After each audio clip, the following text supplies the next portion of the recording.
झारखंड के पूर्व मुख्यमंत्री हेमंत सोरेन की पत्नी कल्पना सोरेन का जन्मदिन है और एक बहुत भावुक पोस्ट कल्पना सोरेन ने लिखा है। उन्होंने लिखा कि आज ऐसा पहली बार हो रहा है कि जन्मदिन के मौके पर हेमंत सोरेन परिवार के साथ नहीं है। 18 सालों के इस सफ़र में वो पहली बार परिवार के साथ नहीं है। हालांकि कल्पना सोरेन ने उनसे जेल में मुलाकात की और हेमंत सोरेन ने अपनी तरफ से उन्हें पुष्पगुच्छ भी भिजवाया है और सीधे सीधे उन्होंने कहा कि षड्यंत्र के तहत बीजेपी पर आरोप लगाते हुए कल्पना सोरेन ने कहा कि षड्यंत्र के तहत उन्हें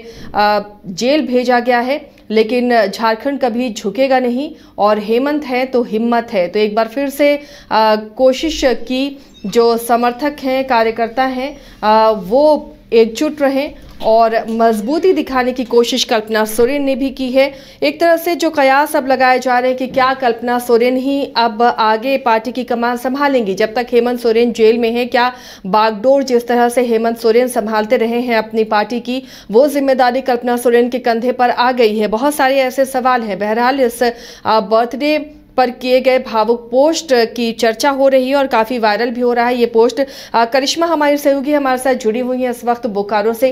करिश्मा, बहुत ही भावुक पोस्ट कल्पना सोरेन का और एक बड़ी जिम्मेदारी भी। एक तो परिवार उन्हें संभालना है क्योंकि उनके बच्चे अभी छोटे हैं और दूसरी जिम्मेदारी है पार्टी की, जो हेमंत सोरेन के नहीं होने से जो कमी ना रह जाए, पार्टी बिखर ना जाए, परिवार कहीं बिखर ना जाए। ये तमाम जिम्मेदारी अब ऐसा लगता है कि कल्पना सोरेन के कंधों पर है। जो देखिए, झारखंड के पूर्व मुख्यमंत्री हेमंत सोरेन पिछले 1 महीने से जेल में है और ऐसे में बीच में आपने देखा होगा कि कई बार पूर्व मुख्यमंत्री हेमंत सोरेन की धर्मपत्नी कल्पना सोरेन कई बार सोशल मीडिया पर पोस्ट करती भी नजर आई है। भावुक पोस्ट आज एक बार फिर से उन्होंने किया है क्योंकि आज कल्पना सोरेन का जन्मदिन है और ऐसे में उनका ये भी कहना है कि 18 साल में ऐसा पहली बार हुआ है जब हेमंत सोरेन उनके साथ नहीं है, जिसको लेकर वो जेल में जरूर मिलने गई है। लेकिन कयास पहले से लगाए जा रहे थे कि शायद सक्रिय राजनीति में आने वाले समय में कल्पना सोरेन कदम रख सकती है और ऐसी ही खबर कल हमें मिली थी और ये जानकारी हम अपने दर्शकों को देंगे आसिया की बहुत जल्द कल्पना सोरेन जो है वो बरहेट जाएंगी, यानी कि तारीख की भी घोषणा हो गई है। 10 मार्च को कल्पना सोरेन बरहेट जाएंगी और वहां पर तमाम कार्यकर्ताओं के संग बैठक रखेंगी क्योंकि देखिए लोकसभा चुनाव नजदीक है, विधानसभा चुनाव नजदीक है और ऐसे में लगातार कल्पना सोरेन जो पोस्ट कर रही है उससे ये जरूर अनुमान लगाया जा सकता है कि आने वाले समय में कल्पना सोरेन जरूर राजनीति में कदम रख सकती है। देखिए, इससे पहले आपको याद होगा कि पूर्व मुख्यमंत्री हेमंत सोरेन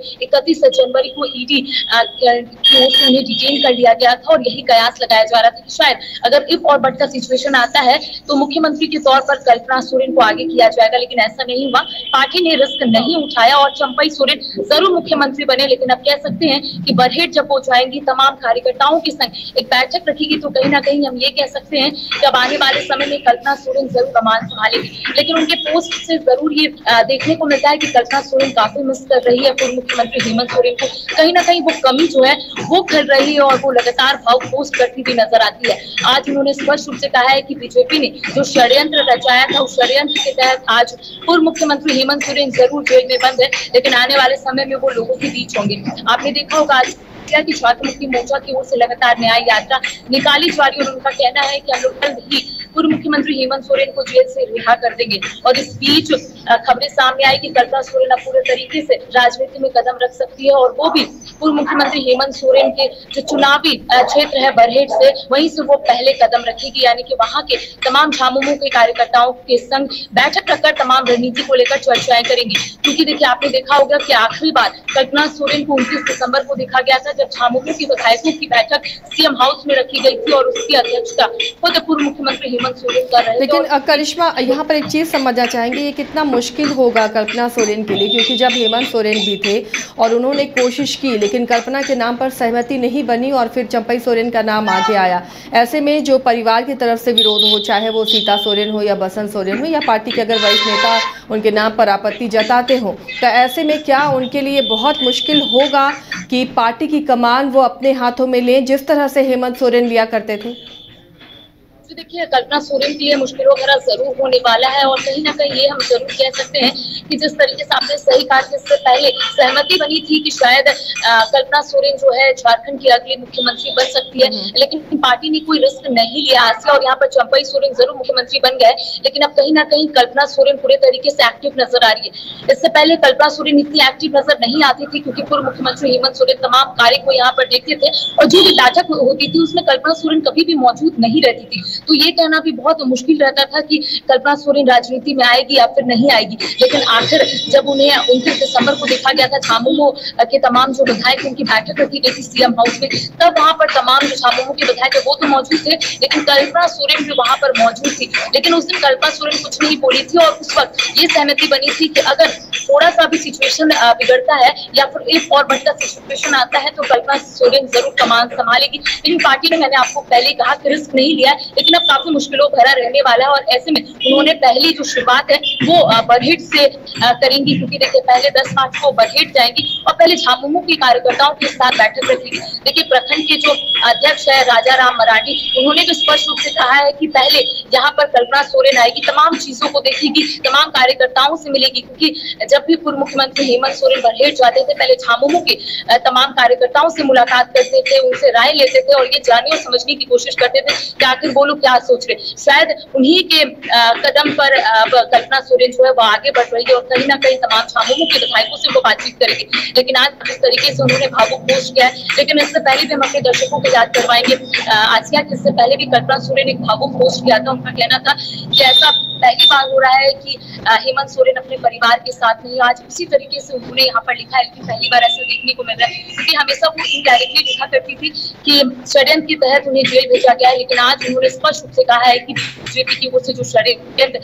रचाया गया है उसमें कहीं ना कहीं हेमंत सोरेन फंस चुके हैं, लेकिन वो बाहर आएंगे और जिस तरीके से वो हर एक मुद्दे को लेकर अपनी बातों को रखते हैं वैसे ही हर मुद्दे को लेकर अपनी बातों को एक बार फिर से रखेंगे। तो कह सकते हैं ये भावुक पोस्ट कई एंगल दिखा रहा है, क्योंकि एक और जहाँ पर ये खबर सामने आई कि 10 मार्च को बरहेट जाएंगी, तो कह सकते हैं कि कल्पना सोरेन पूरे तरीके से एक्टिव हो गई है। लेकिन मुश्किलों भरा जरूर रहने वाला है, क्योंकि इससे पहले वो कभी भी देखी नहीं जाती थी। इससे पहले हेमंत सोरेन हर एक जगह जाते थे या फिर सभा को संबोधित करते हुए तमाम जानकारियां देते थे, लेकिन ऐसा पहली बार हो रहा है कि कल्पना सोरेन के तमाम जगहों पर जाएगी, बरहेट पहले जाएगी, चुनावी जो क्षेत्र है पूर्व मुख्यमंत्री हेमंत सोरेन का वहां पर वो जाएंगी और सबसे पहले तमाम लोगों से बातचीत करेंगी, उनसे राय लेगी। लोकसभा चुनाव को भी लेकर कहा जा रहा है चर्चाएं होंगी, इसके साथ ही विधानसभा चुनाव को लेकर चर्चाएं होंगी। लेकिन देखिए आपने सीता सोरेन का नाम लिया, लेकिन सीता सोरेन अभी भी नाराज चल रही है। आपने देखा होगा कि कई बैठक जो हुई थी इससे पहले पूर्व मुख्यमंत्री हेमंत सोरेन का आवास में, वहां पर सीता सोरेन नदारद रहती है, दिल्ली जाती है, अचानक से वो आती है और यही बोलती है कि उन्हें गुरु जी का आशीर्वाद जरूर मिल गया। लेकिन कह सकते हैं कि अब जिस तरीके से विधानसभा का बजट सत्र चल रहा था और सीता सोरेन जब आई, ऐसे में अमूमन आपने देखा होगा कि जब विशेष सत्र चल रहा था तब सीता सोरेन मीडिया के सामने अचानक से आती है और यही बोलती है कि कोई नाराजगी जो है वो नहीं चल रही है, परिवार में सब कुछ ठीक है। इसके साथ ही मैंने उनसे ये भी पूछा था कि क्या कल्पना सोरेन और आपके बीच सब कुछ ठीक है, तो उनका कहना था कि ऑल इज वेल है। तो कह सकते हैं अब सीता सोरेन तमाम लोगों के सामने नहीं आ रही, उनका सिर्फ यही कहना था कि जो नाराजगी है वो दूर हो चुकी है, आशीर्वाद हमें मिल गया है, जरूर मैं आगे बढ़ूंगी। लेकिन अभी तक वो मंत्री पद का शपथ जो है सीता सोरेन ने नहीं लिया है, तो कह सकते हो नाराजगी कहीं ना कहीं देखने को मिल रही है और सीता सोरेन एक बार फिर से मीडिया से दूरी जरूर बना ली है। लेकिन आने वाले समय में जिस दिन कल्पना सोरेन यानी कि 10 मार्च को बरहेट जाएगी, जरूर हम सीता सोरेन से बातचीत करने की कोशिश करेंगे आज से और उनसे जानेंगे कि आखिर अब तमाम चीजों को किस रूप में वो ले रही। क्योंकि इससे पहले भी मैंने उनसे पूछा था कि कल्पना सोरेन अगर राजनीति में आना चाहती है तो आप इसको किस रूप में ले रहे हैं, तो उनका कहना है कि मैं खुद चाहती हूँ कि वो राजनीति में आए, संघर्ष करे और आगे बढ़े। मैं भी संघर्ष करके आगे बढ़ी हूँ और मेरा जो संघर्ष है वो लगातार चल रहा है। तो कह सकते हैं कि सीता सोरेन एक और कहती है कि कल्पना सोरेन आगे बढ़े, मैं खुश होंगी, तो दूसरी ओर कहीं ना कहीं जो नाराजगी है वो देखने को मिल रही है। परिवार में जो नाराजगी है, जो अंदर खाने में तमाम चीजें चल रही है, कहीं ना कहीं मीडिया के सामने उजागर हो ही जा रही है। जी चलिए, शुक्रिया करिश्मा इस तमाम जानकारी के लिए। तो ये भावुक पोस्ट था कल्पना सोरेन की तरफ से अपने जन्मदिन पर, क्योंकि हेमंत सोरेन जेल में है और उन्होंने ये पोस्ट किया कि 18 वर्षों में ये पहला मौका है जब जन्मदिन पर परिवार के साथ हेमंत सोरेन नहीं है। और उन्होंने ये भी कहा कि हेमंत जी का संघर्ष, हेमंत जी का आत्मविश्वास, राज्यवासियों के लिए उनका प्रेम समर्पण देखकर झारखंड के तमाम लोगों की सहानुभूति उनके साथ है और वही उनका बल है। साथ ही उन्होंने लास्ट में ये कोट ज़रूर किया कि हेमंत है तो हिम्मत है और झारखंड